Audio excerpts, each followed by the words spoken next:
बे समाव स्टुडिअ दं आं जेंग्रें नार्जारी। बिटिआर गोरोबथानि दफा बायदियै बर' लाइमोनफोरखौ पुलिस मिलिटारि आरो पारामिलिटारियाव सोसननांगौनि थांखि आरो नोजोरजों बिटिआर सरकारनि बानजायनायाव 30 दिननि हाबाफारि लानानै चिरां जिल्ला बिजनीनि सिङाव थानाय मोननै जायगायाव थांनाय 4 अक्ट'बरनिफ्रायनो उलुबारिनि गेलेग्रा फोथार आरो सिलबारिनि गेलेग्रा फोथाराव प्रि रिक्रुटमेन्ट ट्रेनिं होनाय हाबाफारिया सोलिगासिनो दंमोन। मैया उलुबारि गेलेग्रा फोथारनि प्रि रिक्रुटमेन्ट बादाखौ गाजा गोमजानि गेजेरजों फोजोबो आरो थिग बिदिनो दिनैबो सिलबारि गेलेग्रा फोथारनि बादाखौ फोजोबो।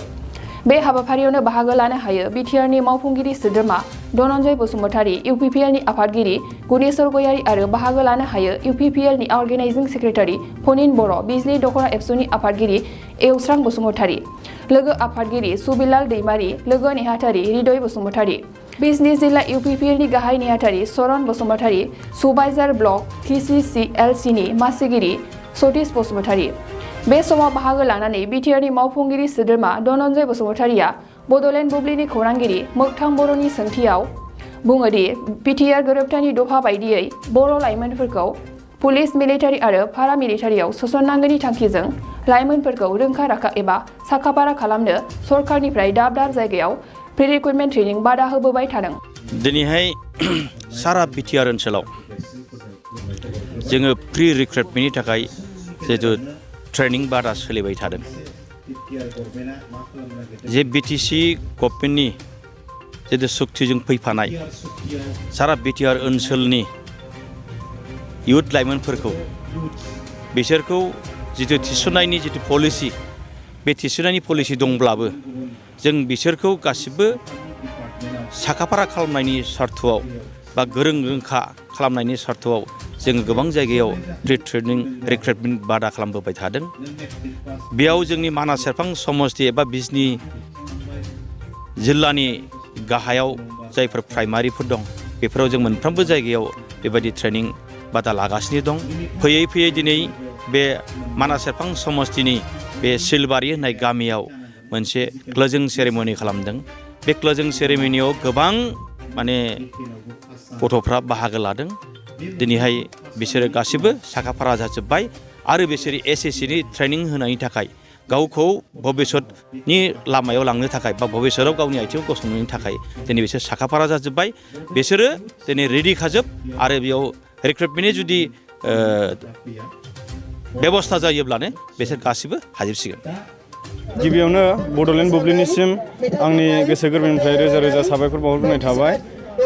दायो आङो मोननैसोल' खोथा बुंनो सानदों जे बिटिआर गभर्नमेन्टआ एबा बिटिसि गभर्नमेन्टआ जोंनि बिटिसिआव थानाय गासै बर' लाइमोन सेंग्रा सिख्लाफोरखौ पेरामिलिटारि एबा आसाम पुलिस एबा इण्डियान आर्मिफ्राव गभर्नमेन्ट जबखौ मोनहैनो थाखाय मोनसे खाबु होदों। बे खाबुआनो जाहैबाय प्रि रिक्रुटमेन्ट ट्रेनिं।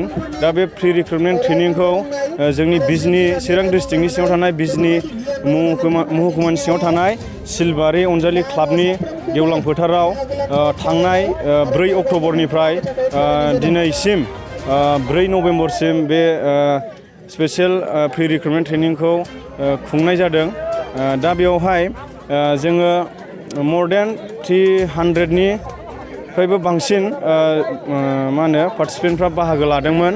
दा खोथाया जाहैबाय जाखिनि बाहागो लानो मोननानैथ' बेयो जोबोर गोजोननाय मोन्दों। मानो होनबा सिगांफोरनि गभर्नमेन्टफ्राव जोङो बेबायदि चान्स सुबिदाखौ मोननाय जायाखैमोन। दिनैनि समाव बिटिआर गभर्नमेन्टआ जोंनो बर' लाइमोनफोरनो बे खाबुखौ होनायनि थाखाय जोङो बिटिआर गभर्नमेन्टनिसिम रोजा रोजा साबायखर बावो। लोगोसे जोंनि बे स्पेसियेल रिक्रुटमेन्ट ट्रेनिंआवनो जोंखौ इन्सट्राक्टर होनाय सार बिथांमोननिसिमबो जोङो साबायखर बावो। मानोना बिथांमोनहा गावसिनि बेसेन गोसा समखौ दोननानैब्लाबो जोंजों एकदम मर्निं टाइमाव फैनानै जोंखौ फोरोंफैदों। लोगोसे जोंनि टिउटार्स बिथांमोन टिउटार्स सारमोनाबो जोंखौ थिउरिनि थाखाय बा रिटेन एग्जामनि थाखाय जोंखौ गावसिनि गोसो मोदोम जिउ होनानै बेसेन गोसा समखौ दोननानैबाबो जोंखौ फोरोंफैदों। जोङो जोबोर गोजोननाय मोन्दों। आसा खालामो जोङो गासिबो पास जाजोबनो हायो बे ट्रेनिं लानायफ्रा। आं बेखौनो आनान गसाइनाव आर'ज गाबनानै आङो आंनि बुंनायखौ बेखिनियावनो फोजोबबाय। गोजोन्थों। बाक्सा जिल्लानि सिङाव थानाय बासबारि रेन्ज बेकि जंगल उड्स रिजर्ट मानास नेशनेल पार्क बे समायना रिजर्टआव नोंथांमोना बर'नि ट्रेडिशनेल फुड्स गोथाव अमा बेदर सावनाय, एवनाय लकेल दाउ बेदर, बोरमा बेदर बायदि बायदिफोरखौ मोनजानायजों लोगोसे बाहेरायाव थानो थाखाय टेन्टनि सुबिदा दङ। Bonfire, jeep safari, rafting, elephant ride, tea garden walk, आलादा आलादा एसि गोनां खथानिबो सुबिदा दङ। बे सुबिदाखौ लानो थाखाय नैबे नाम्बाराव फन खालाम 910-174-9562 एबा 9707-614-012 आरो 986-483-2734